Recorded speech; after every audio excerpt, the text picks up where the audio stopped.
Le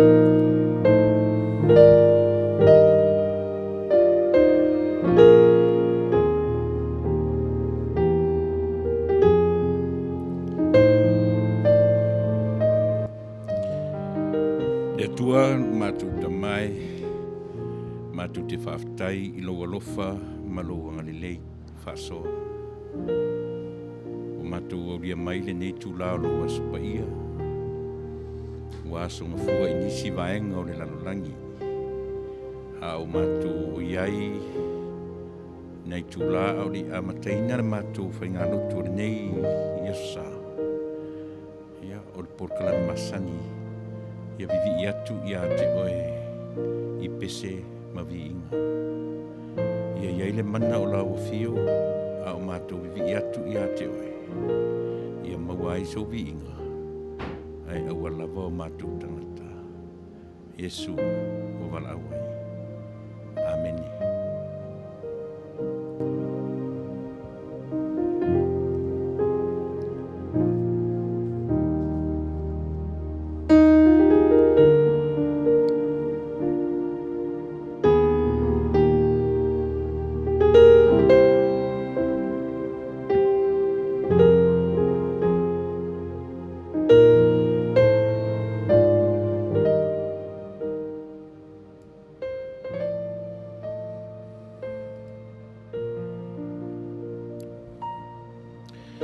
Ia, whaftai le atu o tatu o lia maile nei i aso fōu, o le aso urua i aso sā, o le aso sā o le whamantunga, ia o le urua i aso o le masina lona se fulu matasi, o le tausanga nei, o le masina o Novema, lona winga, ia te tasi le masina, ia o na mai ale o le nei tausanga, ia a o le whaawawina le nei, o le tātou porkalame masani a sā te tasi, ia e ta pena i Outou finangalo, a o ni o mātou Loto, ia a o le ianga i atu le nei kalisia ma na mea whaingaluenga, o lana leiti o whasalalau, ia e tautuaina o e Salamo e ala i Vivi'inga, sau whaafonga, ma sa mātou whaalongo, ia e ta pena i o e Outou finangalo, a o anga i atu le nei, i o e ala leo ma nei kalisia i lana whaingalotu tele peo na masani ai o le watu i le itu lai lua, i le afiafi ia manatu o nau maea i a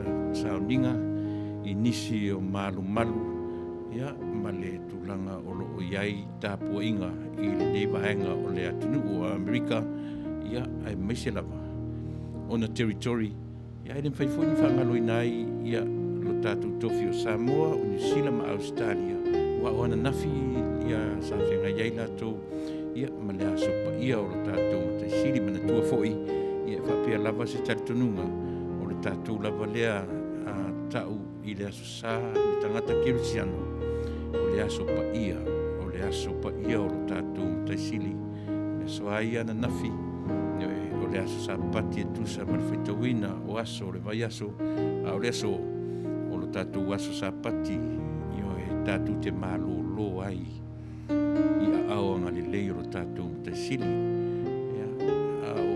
tau mwhai atu le tātou tautua ele nei tae au, ia e tue whataru whatu Samoa, i le sua whamanu malo kiriso lo tātou mutai.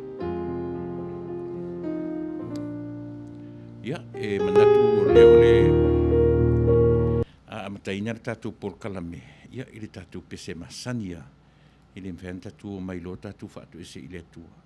E le mwhaian tātou mai lau o tātou manaonga i le tātou matai, ai tau o na mua lava o na tātou ave i o e Vivi'inga o le nganga whaafitai i lo nā lofa ma lo nā lei tātou te whaafitai ai i le atua. O le alofa tu noa o le Alii o Yesu Kiriso ma le alofa o le atua ma le mafuta whaatasi ma le nganga pa ia. Korinito lo na mtaupu korinito e lua lo na mtaupu e sumatolu a o lona whai upe sumar wha ia o lo iai si whai taunga na nea fuanga i o e manatu ai paulo e tatau o na o tātou whaafetai i le atua. Tātou te whaafetai i le atua wa o le alofa tu no le li o Yesu Kiriso ma le alofa o le atua a toa ma le wha mafuta whaatasi ma le anganga o le atua, le anganga pa ia. tātou whaafetai I le atua.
Ai se ai a lai ona whaafetai ni tangata.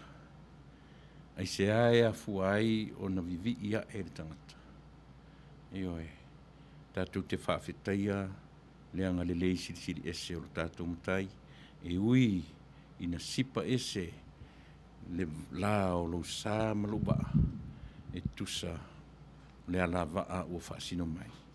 Ai o lo whapea lava o nanga le leia lo soifua mai tātou uma. Ai se ala tātou te le whaafetai ai lo nanga le lei. Pe mai le pese se lau lua sfuma le lua i le tu spese le whakasa. I outou tatalo i le alii i aso uma lava i talo talonga ma whaatonga uma. I outou tatalo i le alii i aso uma lava i talo talonga ma whaatonga uma e peru non tāpue ono non whai upues fuma le balu. E afua ai i a le pese lea ua tātou whaingoina. Outou e fia sao i le ola i lunga.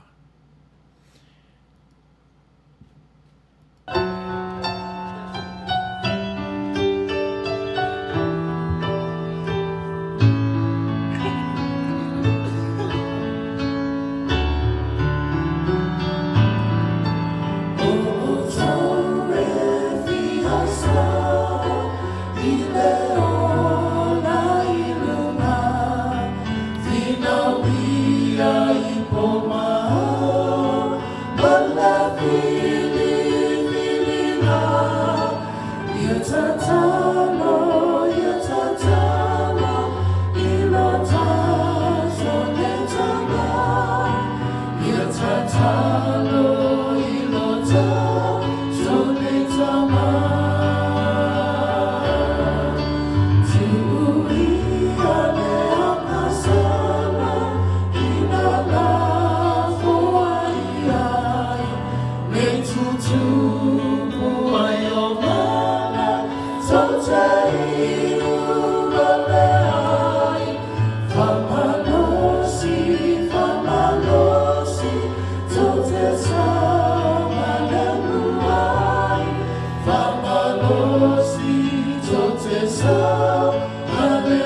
Si ufunga matangofie ia e fōringa mai o li'i a o mo ratu whatua mai i le korisi whawhaiwhe au I kanana fau. Nā pesa ratu sunatu le pese se lau lua sumare lua I outou e fia sao I le ola I lunga. E matangofie vivi'i o lo tātou matai. O a pese tātou te loa e longo mālie I lau whaafofonga. A o le mesini fo I ona tāua. Ia lea o le whati. A o upu. Upu o nei pese. E pe e fau ua I vā ai le whaalongo. Ia so uma tātou te whaalongo I ai. Na ona pese fo I outou fofonga mani o longutu. Ia ai pe sa wai leisi putalinga, halu leisi putalinga. Ai atanu whanofo nei mato e whaitau le lei upu, yo e mamta siri o mai e tutonu o nei pese. Yo e matau tia fo I e mea lofa le atua na ave ia I lato. Na o lato atu whaatasia ma whawhatu ina nei pese. E langona I tino matangi le lei pe o ia upu. Ina ua tala no mai upu o pese nei ia I tātou.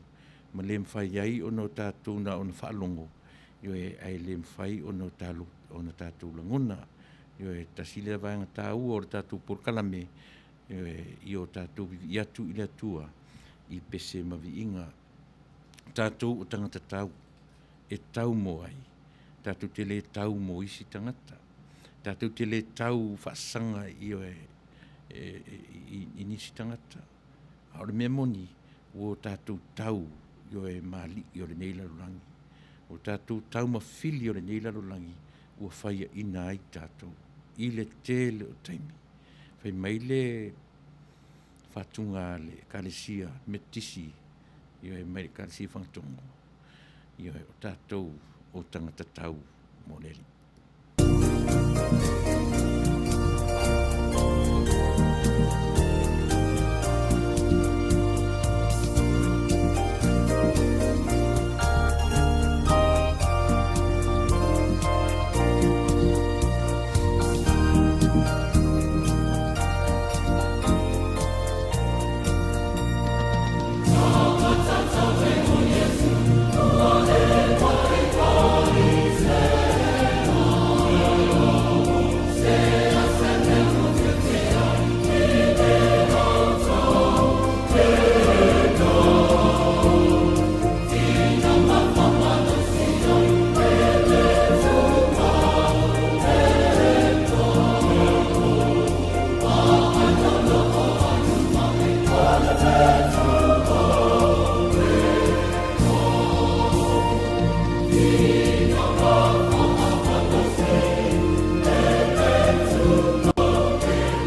Tātou o tangata tau.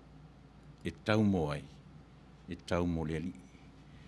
Ua iai le taimi e vai ai au penga. O a au penga. O le loto ma le mafau. O le tangata talitonu ma le tangata ua whaolaina e lo tātou mataisili e ala i le maliu ma le tuitu o lo na matai. O le whamoe o lea whaolaina. Ia whaia o e mau ma tangata tau. Tātou te tau atu e te tee i whaingatā ma mea leanga o leo la nei.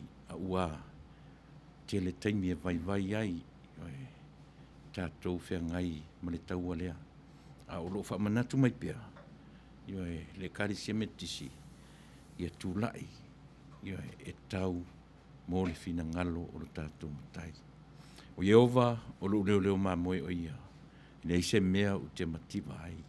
O le tala le ata vita le salamo e luas fumatolo. O le tautino o ta vita o na whaiwa. O ia sa whai ma leo ma moe au iti lava le soifua ma leo la. Ina ua wala awina e le atua mai le vau au whaila na ngā ruenga. Ina wangai ina whai ma au auna e na te tautueina le fina ngalo o lona matai o le na wala awina ia. Whai mai leo ta vita. O Yehova o lo leo mamoe o ia. O Yehova o le leo mamoe sili. O le atua o le leo mamoe sili i Samoa. O tātou o leo mamoe. O tātou o mamoe o le whanganga. Whapea o na whangaina i tātou. E lana la au malona to e nati tai o e mau i le vaumua. O le atua tali malo. O le atua tali malo le lei. O ia o le leo mamoe e nati tai o e mau. I le mea e sanga tonu ai le soifua ma leo la. A wā o whai mai tāwita. E uila wana wala awina ia o whai o ia ma leo mamoe. A wā o ina manino lana wa ai ma lana pula e ile langi. E moni lava. O le atua o le leo mamoe sili. O ia o le mamoe. O e mau. O tātou o mamoe o lana whanganga. Leo mamoe le lei.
po fea lava e fese ta i ai lau savali masau fo i savali o le ai fai mai le pese e sa ili mai lava lo tatou matai le winga lo loto lea o le alofa o le anga le lei o le atua i wia na pi o pa le soifua ma le ola ai fai mai o le leo ma moe ma ona faiva na te le tu ua oe e na te le tu una e sa ili mai pea se ia maua oe ma whaafuata o na ave lea i le loto a e oe o lo whaatali mai ai le iwa se furu ma le iwa le anu o isi ma moe au tatou maua ia avanoa iai le taimi e pa u ai e pō ifo le aso e tasi o whaafia se lau fitu se lau wafena fitu o na pa u tangata e le tuli ina whaatino i whaale tonu whaatino le palasi maulalo o le soifua ma le ola ai leanga ua au mai o whaiva whaale mawhauwhaunga e a fia ai o tātou mawhauwhau o tātou loto e a fua ai le aise isi o tātou e a mi o tonu i lalo le la hui o lea o loo i ai le leo leo mamoe o lana la au ma lona to o to e oe o le upuna e au mai e wha mawhana whana i nai tātou a le winga o le rod and staff lana la au e tātā ai tātou le mō le ala pe a ngai tua le savali ma le to o i ai le lou e oe e i ai le lave mai ai oe mau pe a o ino tātou pa u atu i le loloto e oe Iova o lo uleo mamoi oi a whai mai fo i whatunga a le karisia me tisi lana tu spese luas fulman wha e mori mau le anganga a oai e na te ioi se isia e na te mori mau wina lau savali o lau tū o lau wanga o le tautala a mea uma e le lilo se mea i le anganga o le tātou matai o ia e mafuteina oe i aso taitasi o le ola o lau tautala o lau tū o lau savali e manino e pei o le la le pula mai o le anganga o le atua i a te oe ma o winga wha leo leo ma moe ia o lo tātou matai i e nati leo leo tātou e ala le pula mai o lo na mala malama e wha manino o le savali le tangata pe a wha solo i e ina se e se mahala e tatau ai e mori mauri anganga i a te o mau karisia metisi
Oh, Fano, lava il lato.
mori mau leanganga ia te oe mau.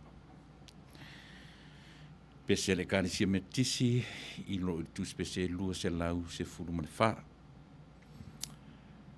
A o tātou iai leola nei. Whai mai le pese o lo o pese se lau lima sumar fitu o le whakasa. Ave pea ia mea uma maia. Samuelu e lua, whai pua sumaleiva aran whai pua tauru se furu. E o le mawhauwhaunga, o le tusia Samuelu. E pei whapena, po whianga i ai le ola o le tangata. Pe whaale tonu,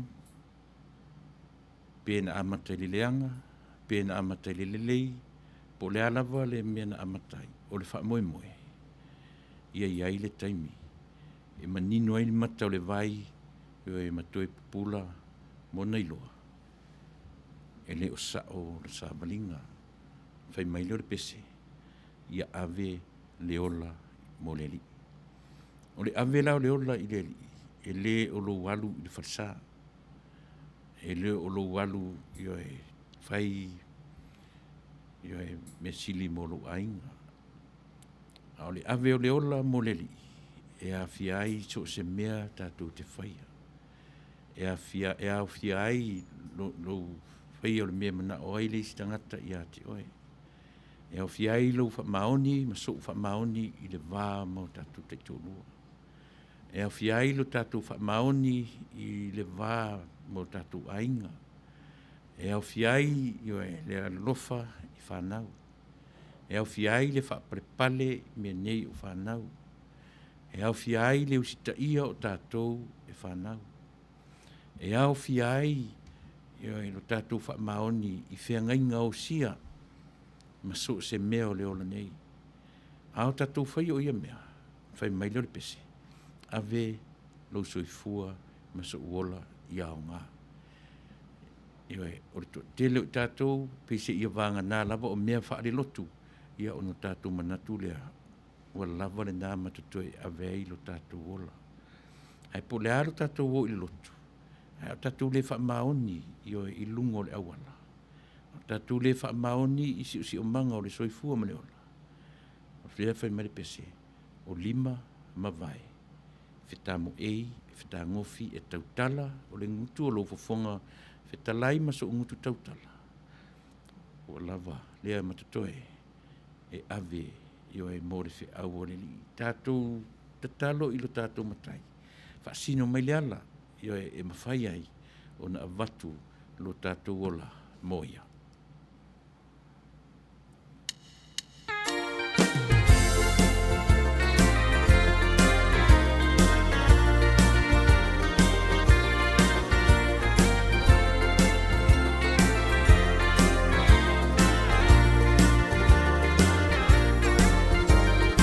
Oh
tangofie upo le pese.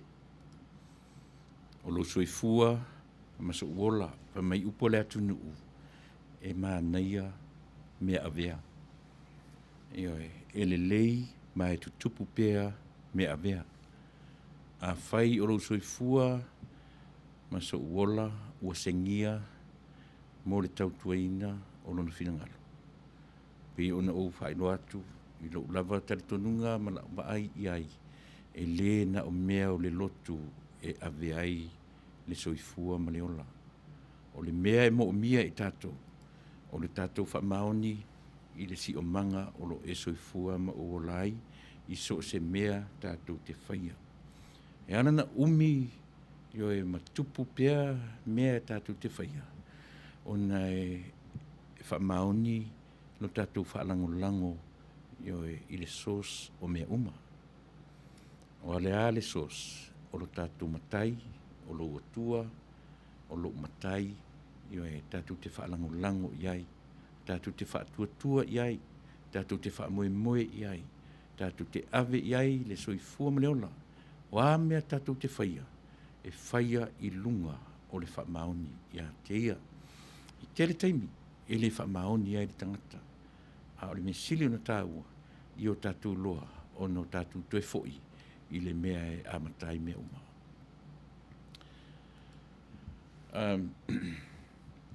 Pe mai le pese, o no le pese se lau ona suma le lima, ale karisia e whakasa. Aua i te fefe, aua o te ia te oe. Aua i te fefe, aua o te ia te oe. Ngā ruenga, lona mta upu e se fulu ma le valu. A se fulu ma le tolu. E se ma le valu lona whepo iwa, ia ma se fulu. Ngā e whapea mai.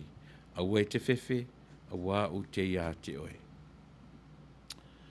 Ia pi upu na e whaamatala ai le atua leo leo, o le atua e fetalai mai pea, o le atua e malanga ma oe i aso uma, e le ngata le tuspa ia le fetalai mai o le atua, tasi le meo te fiafia i le, o le atua o lo fetalai mai pea. God is still speaking. Nea fo ilai whaamatala mai le pese ma le tuspa ia o lo na fua ai un tusia le pese lea. Le atua e fetalai mai pea i ate oe maa. Na savali mai lava ma oe maa u mai le amatanga o le nei tausanga. E ui na tātou o whaafsanga i ma whaama i leanga o le ola. E ui fo ila i na ua ma inisi ma to e sea le ola. A o le nganga whaafetai i le atua o lona fetalai mai pea. O lo whaatotoe pea le toa tele. Le miliona ma miliona ma miliona o tangata. O lo whaatotoe pea le whaitauafe ma whaitauafe o tangata Samoa. E ui lava, ina ua sātia lo tu soifua ma sa uola. Ua ni ngalo. O le tuspa ia marikenese e o le whaalinga. E le o ngata i nā le atua fetalai. E fetalai mai pea le atua i temi uma o lo soifua neola. I ese whaalinga alo tātou matai. E o atu fo i le tausanga fo, wa ese fo i lana whaali mai i a te oe ma o le mealea, Samoa, e le leilava, lo tātou sāwa vali mani mautinoa, o lo o fetalai mai pea lo tātou atua.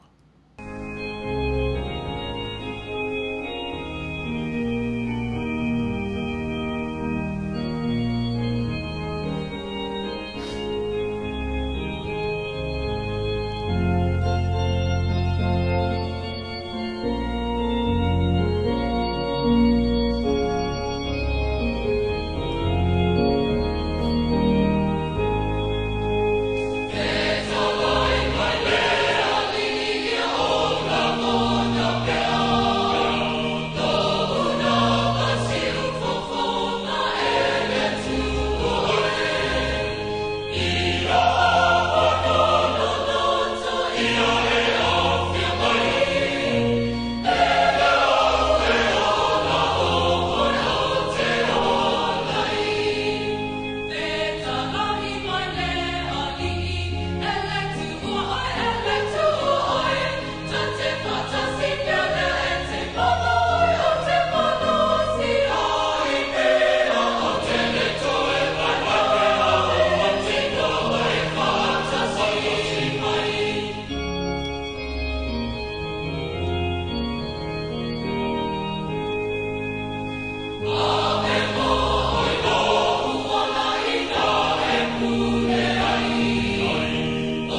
pese matangofie o le atua o lo fetalai mai pea.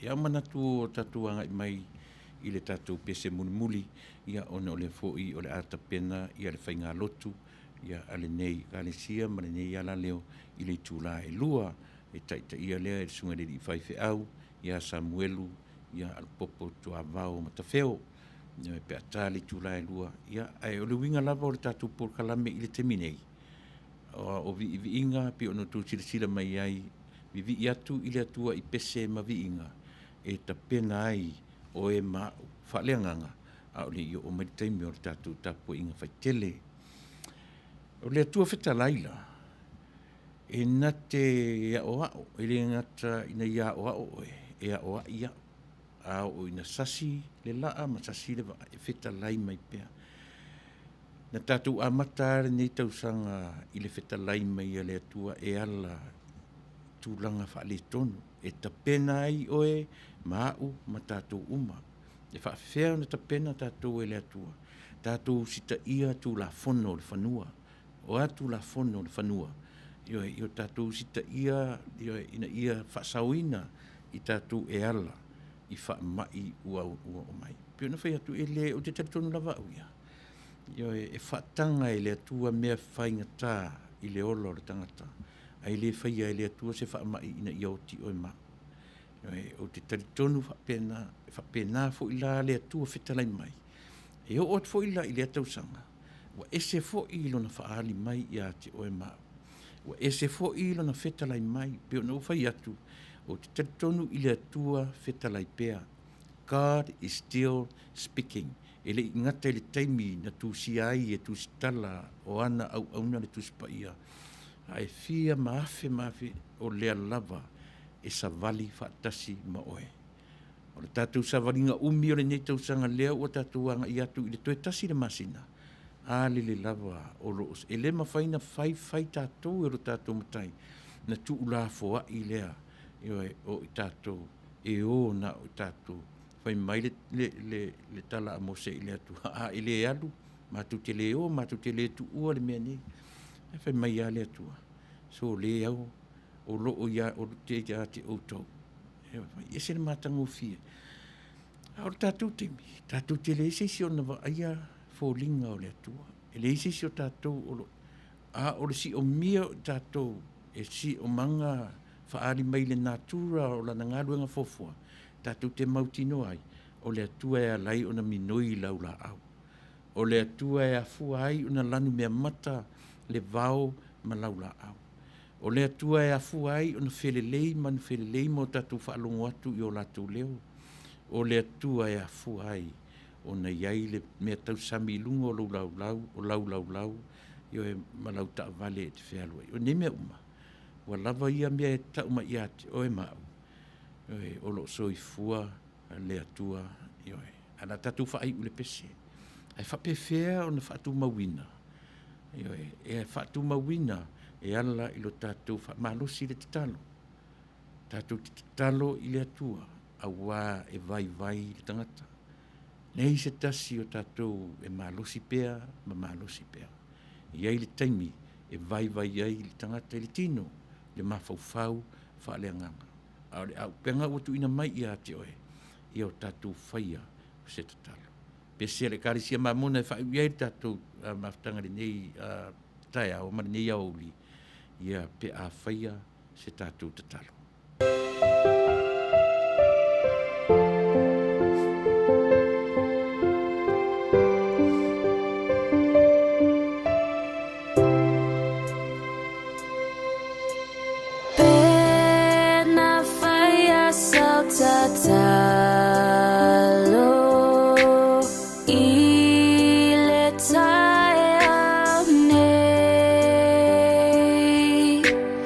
Il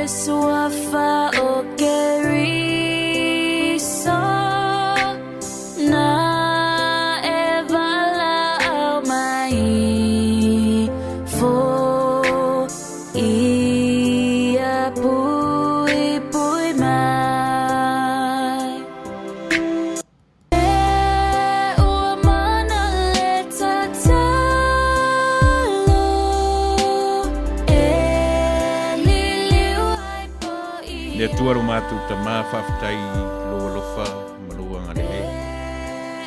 O mai ari ni vaenga o lo mātou tautu atu i ate oi. E ala i o mātou i atu i ate oi i pese mauvi inga. Aua ni i whaoina re tangata. E le se vi inga o i ate i mātou. O na o lau fio e pale i vi inga. Au sa mātou te talo i atua i ate oi. Whamangalo le tangata ngasalo. Manuia le tapo inga o luma na inei. Toi a whaitu la i o na mātou tapena lea. Whainga Loto. O la mātou tautua fo i lea i ate oi. E ala i longo puia li i o mātou tangata i se tafo ne ke lope. Manuia le tamai. I lo sua whai Yesu o le wala awai.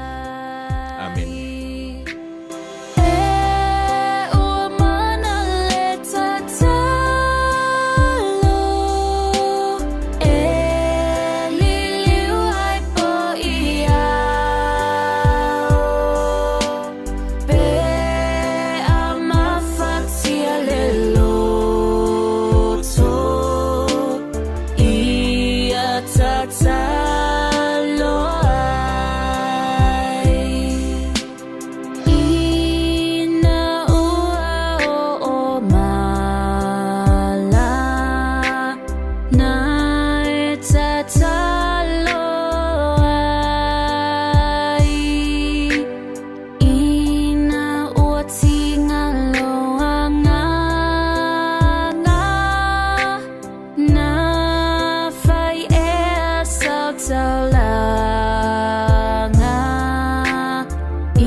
Ngalo sau ninga o whamantunga le tula e lua te ia e le sungere li whaifi au Pasta Samuelu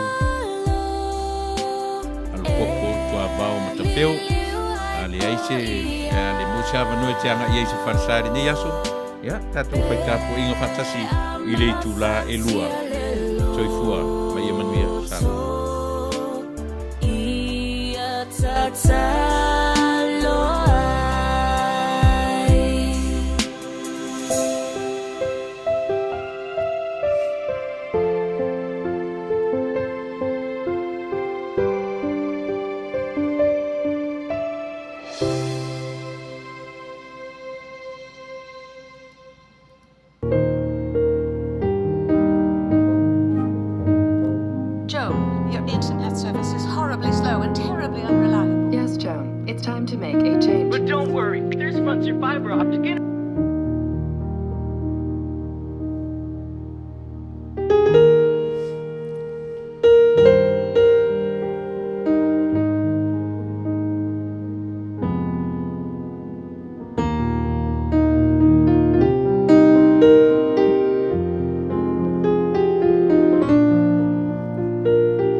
iatu i le atua. Watu i le mai e ia le pesa fau i lo ngutu. O le vi inga i lo tātou atua. E lo ai e le totele. O mata tau fo i la tau. Ala tau whātu atua i le alii. Tātou a mata i le talo. Aganga pa ia e lo mātou whesoa soa ni Siva. A whio mai la mo whio e taita i ate i mātou. Whauru whale i mātou i lo mamalu i le nei tūla. Whapa ia mai i le nei sauninga. Ia vi ia lava oe lo mātou matai siri siri e se. I le suafa manu malo o Yesu Kiriso. Lo mātou wale i ma lo mātou whaola. O te talo atu ai. Amenei.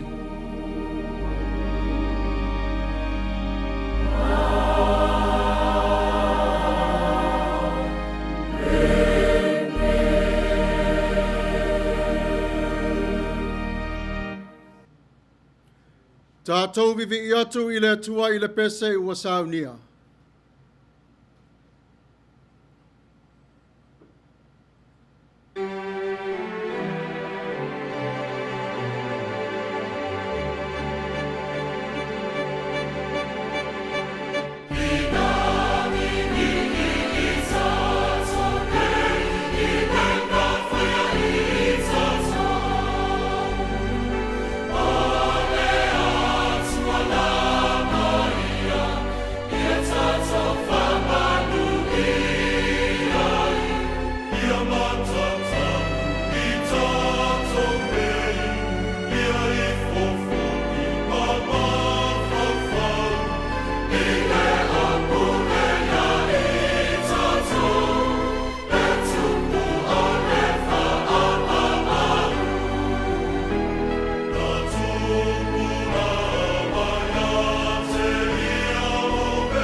Whatuatuanga wha apostolo. Ngangana wha Samoa. Mane ngangana wha Peritania. Ua o whatuatua i le atua le tamā. O le ona le malosi umalava. O le na whaia le langi ma le lalo langi. Ua o whatuatua fo'i a Yesu Kiriso o lo na alo e tō tasi o lo tātou wali'i. O le na whanau e le anganga pa ia. Na whanau mai ia Maria le taupou. O le na puapua ngā tia i le pule a Pontio Pilato. Sa wha sa tauroina, sa maliu, sa tanumia, no oifo i se oli, o le aso tolu na to e tū mai ai na ie woti, na fioae i le langi, o lo wanofo o ia i le tū tau matau o le atua le tamā, o le e ona le malosi umalava. O le ato e fio mai o ia e whamasino i e ola atoa mai woti. Wo fatuatua i le anganga pa ia. Wo fatuatua i le kale sia pa ia e au fiainu uma. I le mane mafutanga e au pa ia. Mane whamangaruina o angsala. Mane toe o le mai o le tino o le tangata. I le mane ola e whavavau. Amen.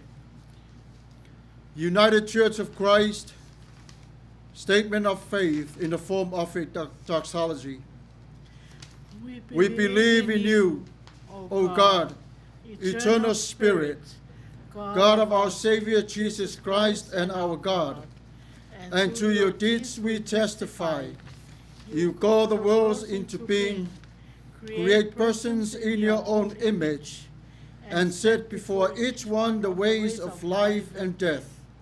You seek in holy love to save all people from aimlessness and sin. You judge people and nations by your righteous will declare through prophets and apostles. In Jesus Christ, the man of Nazareth, our crucified and risen Savior, you have come to us and shared our common lot, conquering sin and death, and reconciling the world to yourself. You bestow upon us your Holy Spirit, creating and renewing the Church of Jesus Christ, binding in covenant faithful people of all ages, tongues, and races.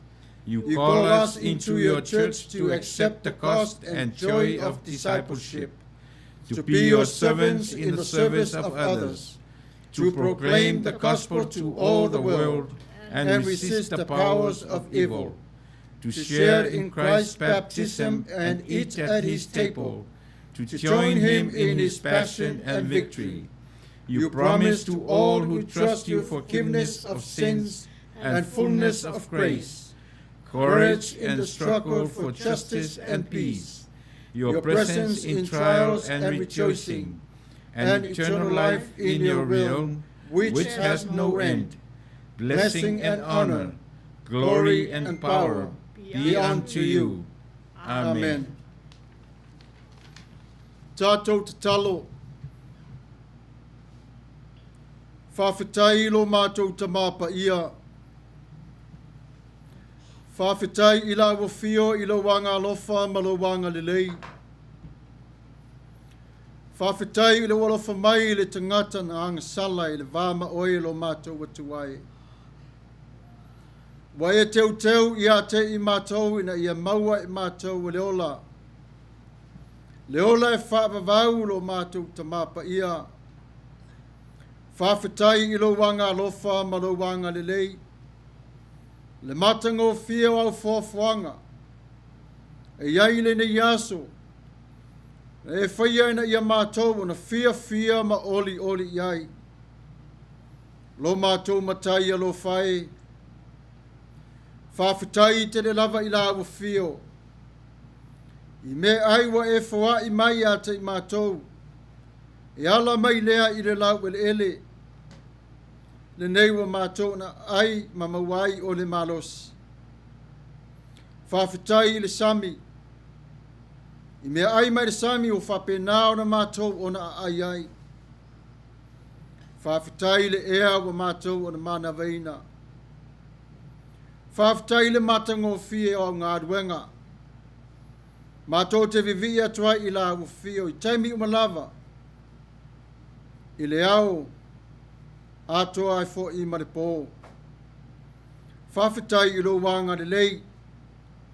I lau tau singa alofa i ate i mātou. Whawhetai lo alofa mai i lo mātou nei mawhau. Whawhetai i lo alofa mai i lo mātou nei anganga. Whawhetai i lo alofa mai i lo mātou nei tino. Whawhetai i lo alofa mai i lo mātou nei malos. Ai le ngata i lea, whawhitai i lo walofangia o lo mātou nei ola. Le atua lo mātou ta māpa ia. Le mālosi o la wafio. A vea lea mā upenga mo i mātou I taimi o pua ngā mawhaingta. Maua e mātou le mautinoa. Le mālosi o la wafio e ala I lo mana. E te pui ai I a te I mātou. Whawhitai mo lo mātou nei o la wha moe. O ai sa talo I le nei aso. Wai si la fia lava I la wafio te tonu I a te I mātou. Ai whawhitai wa e whaia o le tongi ola mo I mātou. Whawhitai wa e whai mailo wala li pele to tasi. Tongi ola siri lea mo I mātou. Le nei wa mātou o no lai.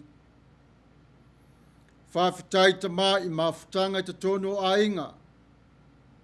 O nuu o e ka lesia ai le ngata I lea o malo. Whawhitai I lo mana. I taimi o puapua ngā o mai e whalawlawea I o mātou nei tino a ua whai e la ua fio le ala sili mo I mātou. Whawhitai I lo mātou ta māpa ia. I lau wha mawhanwhananga sili I a te I mātou. Mo le na o le oti, a mo I la tau o lo maua I ngase whaingta. Whawhitai I la ua fio. Le mawhai o na liliu ese, o whafonga o la ua fio I a te I mātou. E te tū mau pe lava, ono o lo walofa manawanga le lei. Le tua lo mātou ta māpa ia, le neila mātou te talo, mana onga si ti atu I la ua fio. O I mātou o le whanau e fia whai Manuia. O I mātou o le whanau e si ti atu I a te oe. O mātou māwhau whaunga le lilo. O mea mātou te iloa ma mea mātou te leiloa. Mātou te mana o miai o le mana o la ua fio I loa nganga pa ia. E whamatala ili ma wha iloa I a te I mātou. Whawhitai o le tasi nei o le vaenga o lo mātou nei o la tupu ai. Whamalusi ai lo mātou nei wha tua. Ma le tari tonu I la ua fio. Si ti atu I la ua fio si o mātou watu nu o Samoa. Le sauni atu mo lana whainga palota. Le tāpenanga I atu lava I nei aso. Deli ia lo mātou ta māpa ia. Ia ia te I lātou o le file mu mai la ua fio. Ia lātou o na mātala. Te patau la I la ua fio. E whaavai ai o mea umalava lātou te tau mawhai ai. Fesoa soani I sui tau wā uma. Vai lua tutusa e la ua fio le manuia I a te I lātou. Le mawhau whau mana tino. Whamanuia I a te I lātou o whautuaina I lātou lo mātou matai. Whamanuia I le palemia. Le kapeneta. Le palemene malona ofisa. Le ao le malo. Tupu mai e o le atunu. Matai o lo lātou tausia. So se nu lava lo mātou tamā. Ai le ngata I lea. O au wharupenga wa te tofi lo mātou matai e. Lātou te tai I lo nuu. E ala I sauninga I le aso ma le aso. Totuila mamanua. Lo sauni atu fōio I lātou I le whainga pālota. Ia iai le mana o la ua fio I a te I lātou. Ia manuia lo lātou tau mawhai. Au mai e la ua fio. Le file mu I a te I lātou. Ave ese o le vevesi. A ia lātou o langona. Le whetalainga la ua fio I a te I lātou. Ia vi ia lava oe lo mātou tamā. Whamanuia I le kovana. I lana pulenga. Le palemene ma le kapeneta. O nuu taitasi lo mātou tamā I tupu mai. o matai ai le ngata i lea au na pa ia la wo fio lo mātou tamai tau asuina le puwai le ola fa Manuia i ate i latou Amerika lo mātou tamā pe o ne si la fia mo toi ne whai o seanga tau nu o le wha moi moi le sa ili ngā tofi le nei atu nu ulo mātou tamā wana o la wo fio mātou te tari tonu iai e te tai o le nei whainga malo malana whainga pālota i le Manuia lo mātou tamā pa ia whatasi atu la wo fio i so se sui tau wā ia iai le anga le leo la wo fio ia te i latou pui ia te i latou e tu sai malawalofa manawanga le lei mana o ngalilo te tonu ia te i mātou lo mātou matai wa esi la fie maua mai ai o so mātou Manuia ia whaia whapei o lau masani lo mātou tamā pa ia o i mātou o re whanau o re whotureanga masei la wa fio whamangalo mai ia te i mātou i le vāu i mātou ma la wa fio i le vāu i mātou ma le nganga pa ia ma le vāu i mātou ma Yesu Keriso lo mātou wali i whaola whamangalo mai ia te i mātou le savali o mātou vai wa ai o mātou mata whetangofi o mātou lima tau te tala o mātou ngutu, Atua i mō mātou māwhauwhanga li lilo. Pui mai e lawa whio i mātou. Pui mai lo mātou ne ianganga le e. Aua ne ia a whia i me leanga. Ai e alofangia i mātou le vai. Alofangia. Whātia tia ia te i mātou i lunga maa. Mātou te mauai o le ola i lawa whio. La vea i mai ia te i mātou mai i le leanga. Lo mātou ta māpa ia. Alofa wha manga lo mai ia te i mātou. Le lalo langi Atua lo mātou ta mā.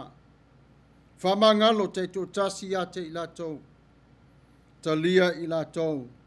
Peon e talia o i mātou i lo alofa marawanga le nei. Le atua lo mātou ta māpa ia. O lea la mātou ne te talo. E awala atu ia Yesu Keriso. O lo mātou walo pele tō tas. O lo mātou ne eli pele tō tas. O lo mātou ne whaola e pele ia te i mātou. Mātou te ole mawala aua tuai. Amene. Tātou vivi'i atu i le atua i le pese o wasaunia.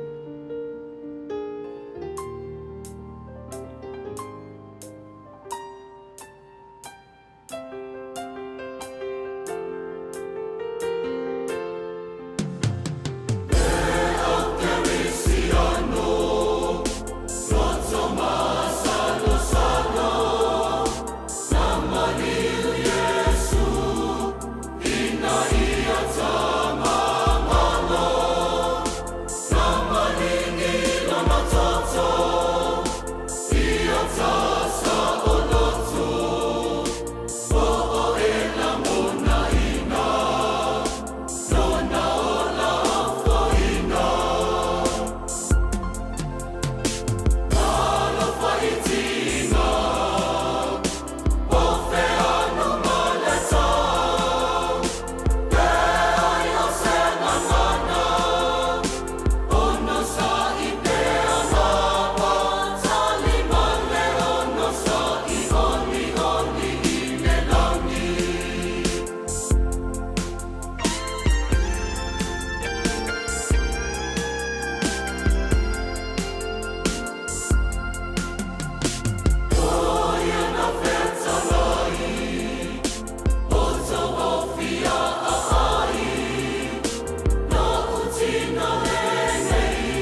Whaitawina o a whionga pa ia le atua.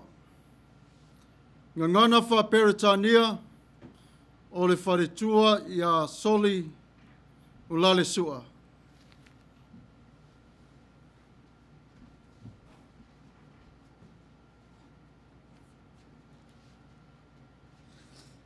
Our Bible reading for today will come to us in the New Revised Standard Version with the book of Romans, chapter 5, verses 1 to 11. Let us hear the reading of his word.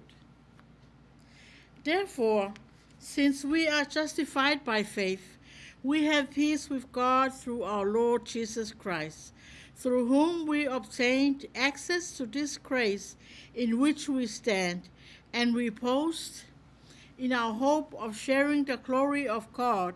And not only that, but we also boast in our sufferings, knowing that sufferings produces endurance, and endurance produces character, and character produces hope, and hope does not disappoint us, because God's love has been poured into our hearts through the Holy Spirit that has been given to us.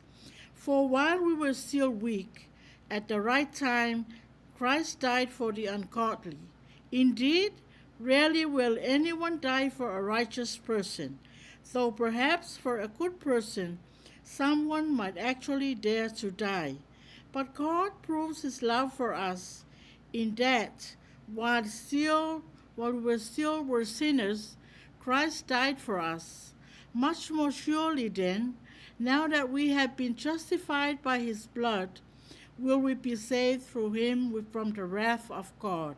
For if we, while we were enemies, we were reconciled to God through the death of his Son, much more surely, having been reconciled, will we be saved by his life. But more than that, we even boast in God through our Lord Jesus Christ, through whom we have now received reconciliation. May God bless the reading of his word. Amen.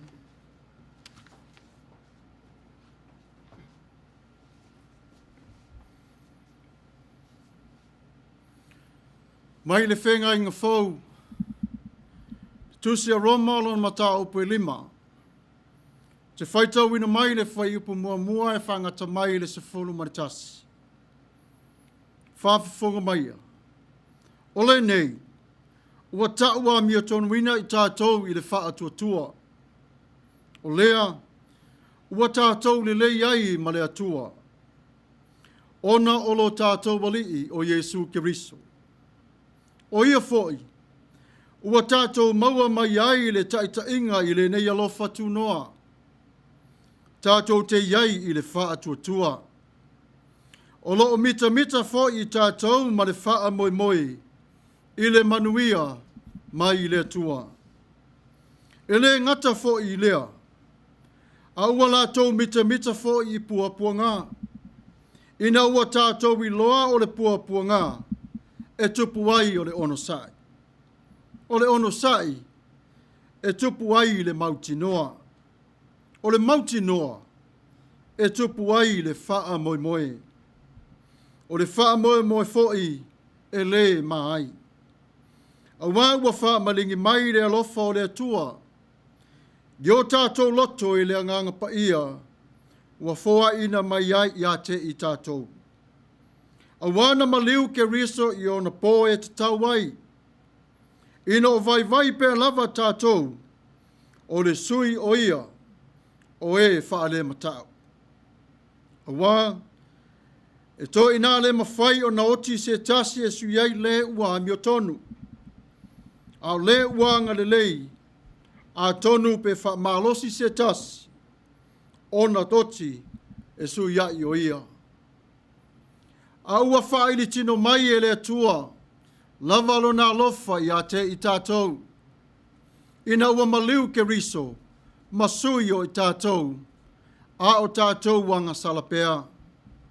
O le nei, ua taua mi o tonu ina nei i tātou i lona toto. E le whaoreina ea i tātou, e ia i le toa sa i sea.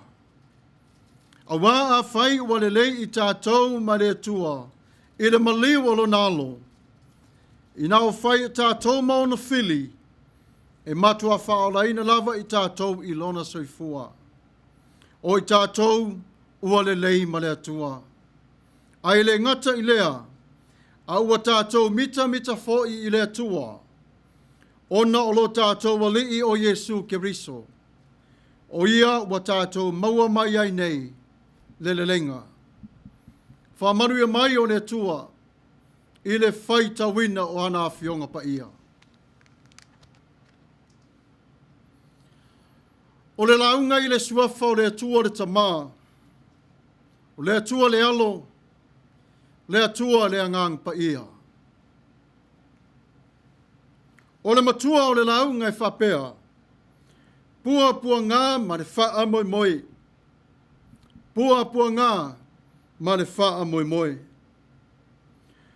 Po whea lava le o ngā sami tā te whango ngota ai, tā te tā liu lava i le vasa e tasi. Po lea fo i le ese o tātou tangata, tātou te tasi umalava i le atua. Se langona i ngā matango fie, o le file mu whātasi ma le atua. Pei o le toa file mu o le loto, ina wafusia i le lofa tu noa, fawai i mai e le tamā i a te i tātou. O le fisili, o le hale winga o le nei file mu ma le atua. Ioe, wafā le lei ma toe so tuli i tātou, ma wa toe whātasia tātou i le atua, talu mai le mafutanga, sa lepetia e le angsala. Wale ma fai fo i e le angsala ona toi puni. Pe tau fia. Pe wha le anga o le mafutanga ua o sia ma le atua. O le file mu lea ua tātou maua mai i le maliu o Yesu Keriso i lunga o le satauro. Le tongi ola mo tangata uma. Ua mangalo ai o a tātou angsala i lona maliu. Ua wha manino mai e Paulo e wha pēa. Mō tangata tali tonu umalava. Ua wha tasi le tūlanga, ua le lei lea ma le atua. Ua wha tasi ma le atua i le lofa. Ua ma ua ave ese mai e le atua. Le se ma wha le tonu o le ola sa olai. Ai ale tai au nei. Wha mai a whai ua mangalo i tātou. Tātou te le toi no fosala i le wha masanonga. O le ala lea ia nau wai o lo tātou nei tangata. A wasa le ma whaia i tātou. O na whai o se tasi lava whainga. E mama i tātou ma le atua. Sa pongi sa i tātou i le taimi. O no le atua malona finangalo. Sa le mai loa i tātou o tangata o nuk ese. Aure nei wa whātasia i tātou matangata o lona nuu. Manatu fo i le taimi. Le taimi lea sa le aise fisosoani mo i tātou. Aure nei ua whaia e le atua wa ia whaatau nuu. Le fisosoani sili mo oe maa. Le wha moe lea o le la au o le ola. O Yesu Keriso o le tali. O lo tātou wha moe. Peita iane, ua whio mai Yesu i lona lava taimi. Le taimi lea o le atua, le taimi fo i lea o le atua mo oe. Le taimi lea o le wha maangalonga o angsala. Ave ese mai ai o wha ale tonu. Ai tu ina atu e le tua i ate oe o le ola fau. A o tātou wanga sala pēr i nā vai taimi. Ma taimi fo i o lo tātou ne yola. Ua tafa ai o le finangalo o le atua o Yesu Keriso o le tali mo lo tātou ne yola. Ele ia fio mai Yesu e maliu ina ua le lei o le tātou wa mio. Ele ia fio mai Yesu e maliu ina ua le lei o le tautala o le tangata i le tasi. Ai whape fea le alofa. Le ai, o le finangalo le o le atua wa ia o na whai. Ina ia mamai o le ola o le tangata i lana sina whanga. A ve a Yesu I te tonu I a te I tātou. A ia tangtanga I mai I a te oe mau. Na te lo mai o lo nā lo li pele to tas. O lo nofo te tonu I a te I tātou. Le alofa le nā o le atua. Le ai se tasi na te poutu ia. Le alofa lava lea ma le mana o le atua na toe whātuina mai ai. Yesu mai le oti. Le alofa lava lea o le atua. Mo toe whātuina mai ai I tā ua. Mai I le palapala sa tā ua o nō lai. Lele o whātia ti e ai I tā ua I lunga o le maa whasalafa. Le alofa lea ma le anga le lei o le atua. Le ai lava se ata mai I le lalolangi nei. E mawhai o na ia loa te toa. E pa ia ma mamanu le atua. Ioe moni. E ino le atua I le angsala. O tātou umalava. I le ato toa lo tātou ne yola I le li. Ai ua whai e le atua. Ina ia so o tia tātou maia. Whātasia I le lofa ma le anga le lei. E hafua mai I a Yesu Keriso. E te tau lava I a te I tātou. O na tātou te talo I le atua e whasoasoa ni mai. I taimi e o puapua ngā mawhaingatā I le olanga nei. Le aso tātou va ai I le alofa o le atua. Ioane tolu, sfurumare ono e whapea. A wā wa whapea lava o na alofa mai o le atua I le lalolangi. Waia au mai ai lo na atali I e to tasi. Ina ia le whano se tasi e whātua tua I a te ia. A ia maua e ia le ola e whāvavau. Suffering and hope. Suffering and hope. We are now at peace with God, which we may differ from peaceful feelings, such as calmness and tranquility. Peace with God means that we have been reconciled with Him. There is no more hostility between us. No sin blocking our relationship with Him. Peace with God is possible only because Jesus Christ paid the price for our sins through His death on the cross. Paul states that as believers, we now stand in a place of undeserved privilege. God Himself called us into that place. Not only has God declared us not guilty, He has drawn us closer to Himself. Instead of being enemies, we have become His friends. In fact, His own children. We were weak and helpless because we could do nothing on our own to save ourselves. Someone has to come and rescue us. Christ came at the exactly time, the right time in history, according to God's own schedule. See, God controls all history, and He controlled the timing, methods, and events surrounding Jesus' death. While we were still sinners, there is an amazing word that God saved us by Jesus Christ, His death on the cross. God sent Jesus to die for you and me, not because we're good enough, but because He loved us. When you feel uncertain because of God's love for you, remember that He loved you from the beginning before we walk on this earth. The love that caused Christ to die is the same love that sent the Holy Spirit to live in us and guide us every day of our lives. The power that raised Jesus from the dead is the same power that saved you and is available to you in your daily life. Be assured of that, having begun a life with Christ today, you have a reserve of power, a love to call each other to help every single day, the love to meet every challenge, the love that we find ourselves loving one another. You can pray for God's power, as love as you need it, and more as you need. God is holy, and he will not associate with sin. All people are sinful, and they are separated from God. In addition, all deserve a punishment. Instead of punishing us, Christ died for us. Now we can boast in God.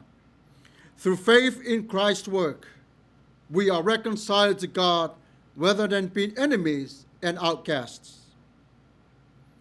All through life, the Father, the Son, and the Holy Spirit, they are together in one place for you and for me. Today is the day that we come to see him. Bring all we have. Surrender to Christ himself. With his loving care, kindness, he will forgive all of us. Let's start new life today. Surrender to Christ. Let him be Lord, God, and Savior for your life today. Then Jesus will introduce you to the Father to welcome you in the home of the Father. May the Lord bless you. May the Lord keep you. As for this time, I would like to give you the opportunity just to get yourself ready, you and your family, for the Holy Communion. Whatever you might have in your home, piece of cracker, bread, water, juice, God is faithful. God is holy. And he loves you. And he wants you to come to him to make peace with him. Ask him for forgiveness. O le nei taimi, e tui nā tupea I le avanoa I le paia manmamanu. Sauni mai ai ma tā pena pena oe malau ainga. I le wha mana tunga paia aro tātou wali. O lea lava se fasi falawa, po se masi, vai auli, po se vaisu malia ilo mauta, po lo lawa, e pa ia lava le atua. E alofa fo I le atua I ate oe, malau tā penanga. O le nei taimi, la tātou vivi'i atu I le atua I le pese o saunia, a o tā pena mai, o lau wha mantunga.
Welcome to the Holy Communion of the Lord Jesus Christ.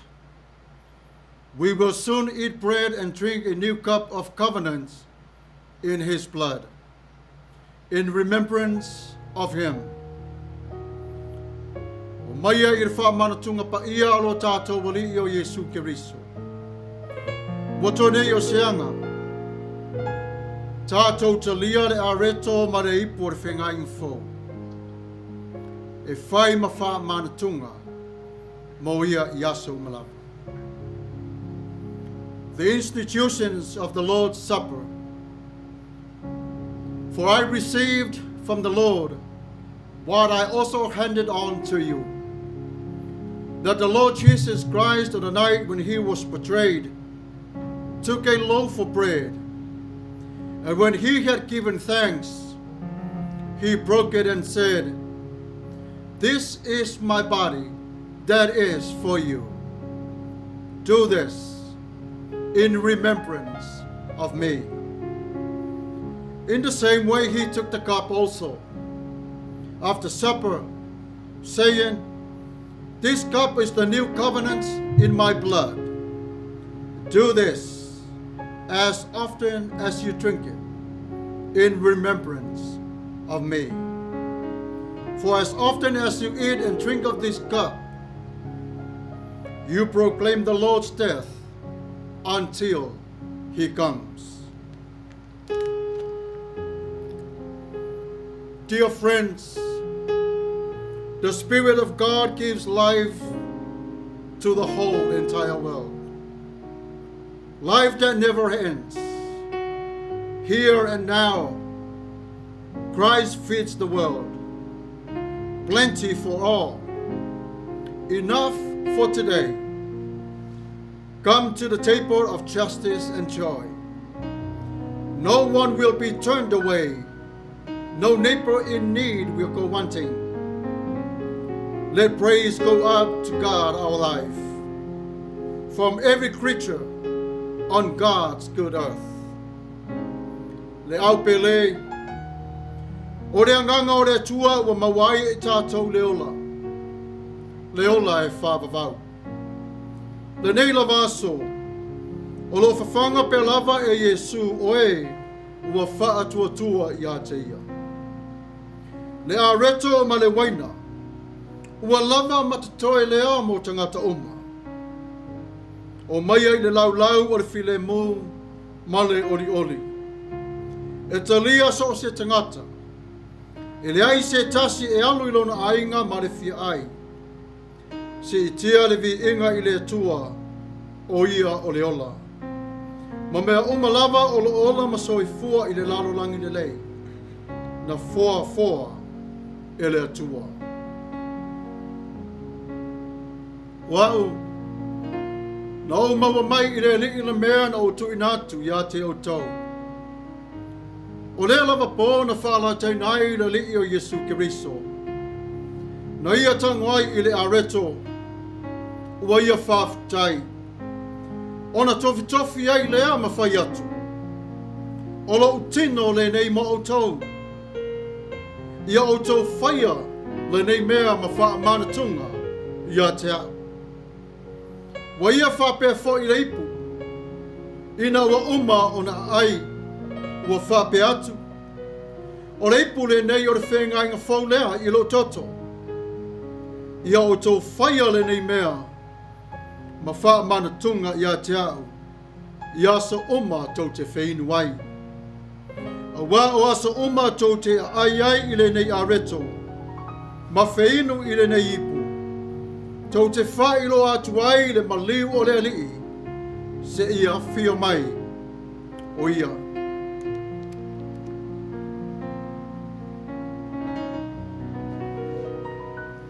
E pa ia lava o le sauninga. E pa ia lava le atua.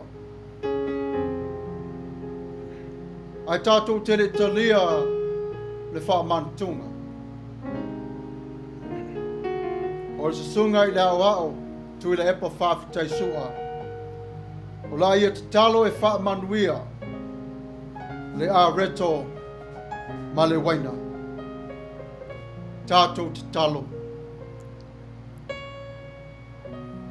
Le atua no mātou tamasi tiriese. Mātou iai I le nei taimi. Tāua. O lo mafutaina o I mātou. A mātou wanga atu e talia lau mea lo fasili mo I mātou. Lau mea lo faoleola na avea. E suia I a mātou a mionga le ato atoa I lau sila sila mai. Whaafetai I le mea alofa no mātou atua. O mātou ai ma feinu ma manatua. Mātou te tatalo e whaafetaia lau mea alofa o le areto. O le mea alofa fua I fua e whaamanatu ia I mātou loanga le leisi sirese. Whaafetai I lau mea alofa o le ola. E ala I le toto ua malingi. Lo soifua ua sasaa atoa mai. Ua mātou a ai ma feinu ma manatua ai. Lea alofa sili lo mātou tamai. Whaafetai mo le areto ma le waina. Manuia, na whaamangalo I o mātou tangata, a o mātou tāngwhia. Yesu lo mātou alii o mātou ole mawala awai. Amen. When he had given thanks, he broke the bread and said, "This is my body that is for you. Do this in remembrance of me."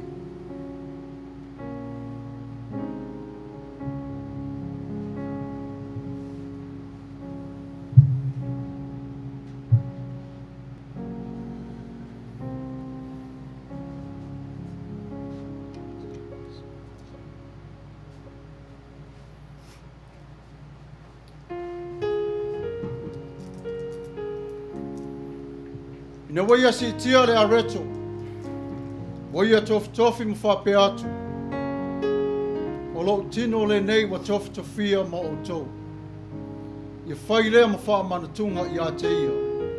Ia sa uma tātou te ai ai. Tātou talia.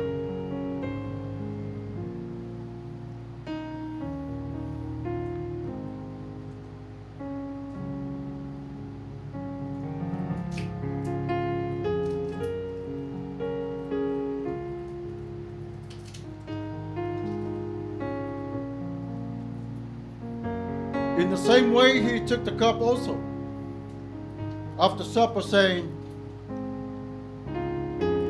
"This cup is the new covenant in my blood.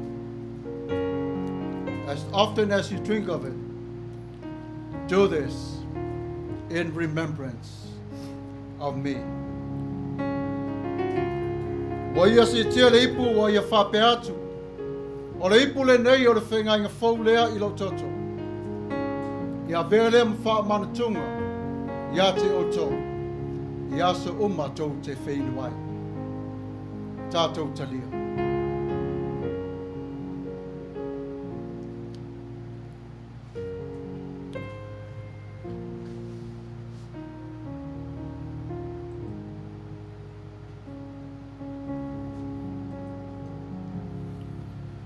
Tātou te talo, e ufi ai le whamantunga.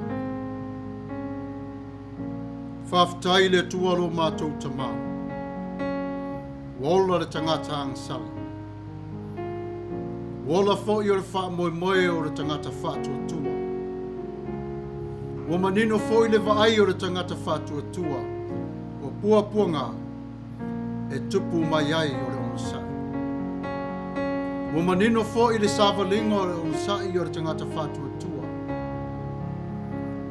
E whanau mai ai le wha moe I la ufi. Whaftai le tongiola. Whaftai mo Yesu Keriso I lona maleu tinga. Wai I mātou e manato mai ai. Le tualo mātou tamā. Ia Manuia lea. I le ainga o le whātua I le nei asu. Ia vi'i lava oe lo mātou tamai whāwawalawa. Ona o Yesu Kirisi. Amene. Tātou vivi'i atu I le atua I le pese o wasaunia.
Ia, te tonu le nganga ma le mawhauwhau sa moa o lea ua tau si ui ma whaiwina ni tātou tāpua inga whaitele o le nei aso. O le vi inga lawa ia e fo I le atua o le pale I vi inga. E ei leo le manatu. E whaia umasui. O le sau whainga le nei ka le sia I o na vaenga uma. Ne sunga I le li I whaife au. Whangalilo Samuelu. Matafeo, ia e tusa o le whiau mātango fie, ma le tapena, I o finangalo, le li ia ua lava. Se ai mo Samoa, ia iso se tafa o le nei lalolangi. Mātou te whaftai atu, ia I tātou oe na tātou whaitapo inga whaatasi le nei aso, e a fua mai lava le amtanga, ia se ia pa ia mai le nei tūla o le afiafi. Aftai ono Loto lava papale, ma Loto on sa ia a o tau mwhai atu le si ufonga o le tai fou, I si ana tama I ka le sia, ma si ana mea whainga luenga o lana le tio whaasala lau. Ia e tau tuaina, Loto pa ia ma Loto mamalu. Wale ngata I aso te itasi o le vai aso, a ua whapea lava o na tau mwhai ia o atu I le aso pa ia o le aso e o le tangata kerisiano e Vivi'i ai I lo tātou matai sili. E whaila umasui o le kārisia nei, te nane sungare I whaife au, Samuelu, ia mātou te whaaftai alo ia tuai Samoa I Outou pa ia mautou mamalu. E manatu lava, o le ase mea ua mawhai o no mātou tapena. Ia ua lava le ave iuta, e whai mau tātou ai e Vivi'i ai le ovi inga. ia aua lava o tātou tangata. Ia, pēlea masu leo, na sunga i le whaifi au Samuelu, ia whaatumuina i le atua la Outou malo whaatauwaa. Ioe, e whaatauwaa lava wale tangata, ai au tātou whaatmoe ma whaalangolango i le atua. Ia, o inae ma waile marosi. Whaaftai tā pena, whaaftai le sa ili ilona finangalo. Ia, o lea o lo whaafonga mai le toa tele. Whaitau se lau o tangata. Ia, e nātou te mori mawina se whaatau waa. O le tautua man au nanga. Ai, o lea tua la vaia e nā te whaatupu tele. Ia, mo le tuere ngang whaaftai lau sungari ni whaisi au. Ia, tu sau tā penanga o le upu o lea tua mo le ne yaso wha Manuia lea tua. E le mawhaifoi ona tua i lalo le ngang whaafitai. I au Pese i e kālesia mawhioanga o tātou whaongaina a lātou recordings ina ia atoa ai la tātou tāpua inga i le aso sā ma le aso sā. E moni atu i pēr le ngang whaafitai i le kālesia e whakasā i Hutt Valley i New Zealand ia ma le amata Loto o lo tātou whaongaina. Moni foi le ngang whaafitai i e kālesia a polimauta e whakasā ia tēnā ne foi le tawhatolu e whakaasa i San Francisco ia o Vivi'i o le atua e pei o na Atua ai le tātou tāpenanga o le nei aso.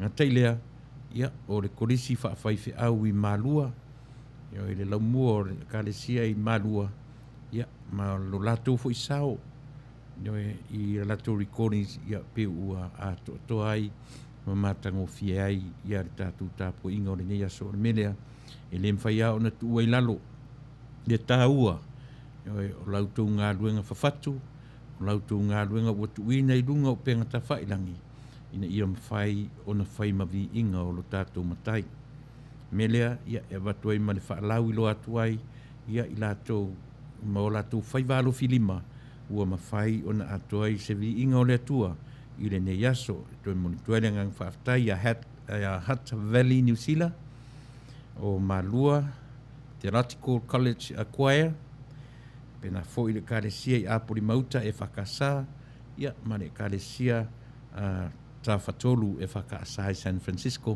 ia movi inga o le atua, pei o nau tātou tapenaina i le nei asosā, i le mana nei, Manuia tele Samoa, i le tapena atu whi au mga ruenga, o le nāwai aso fau, ia, Manuia le atua, Manuia, mai soifua. Tātou whai ui le talo. O le ata apele fua manusina lo mātou tamā. Tu mau mai pea oe. O fiufi i a te i mātou. I le alofa ma le anga le lei o lago fio. Wa oe au le mana ma le malosi umalava. Ona o Yesu Keriso. Lo mātou wali'i, ma lo mātou whaola. Amen.